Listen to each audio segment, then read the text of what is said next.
அர்ஜுன் ஒரு சுட்டிப் பையன். அன்றைய தினம் அவனுக்கு முக்கியமான ஆன்லைன் வகுப்பு இருந்தது. ஆனால் துரதிருஷ்டவசமாக அவனுக்கு கடுமையான காய்ச்சல். உடல் நடுக்கத்தில் போர்வையை போர்த்திக் கொண்டு கட்டிலில் அமர்ந்திருந்தான். வகுப்பு நடந்து கொண்டிருக்கும்போதே அர்ஜுன் அறியாமல் அவனது கைபேசியில் மைக் ஆன் ஆகிவிட்டது. அவன் சோர்வில் முணுமுணுத்த சத்தமும் இருமலும் ஒட்டுமொத்த வகுப்பிற்கும் கேட்கத் தொடங்கியது. இதை பார்த்த மற்ற மாணவர்கள் அவனை கிண்டல் செய்து சிரிக்கத் தொடங்கினர். ஆசிரியரும் என்ன நடக்கிறது என்று புரியாமல் கோபமாக பார்த்தார். திரையில் மற்றவர்கள் சிரிப்பதைக் கண்ட அர்ஜுன் மிகுந்த அவமானத்திலும் பயத்திலும் தலையில் கை வைத்துக் கொண்டு உறைந்து போனான். அவன் கண்ணீரின் விளிம்பிலிருந்தபோது அறைக்குள் அவனது தாய் நுழைந்தார். கையில் சூடான தேநீருடன் வந்த அவர் அர்ஜுன் அழுது கொண்டிருப்பதைக் கண்டு பதறினார். அவனது கஷ்டத்தை புரிந்து கொண்ட அம்மா மென்மையாக அவன் தலையை தடவி அந்த தேநீரை குடித்தார்.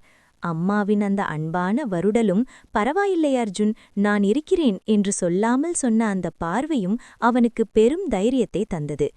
அம்மாவின் அரவணைப்பில் அர்ஜுனின் பயம் மெல்ல மறைந்தது.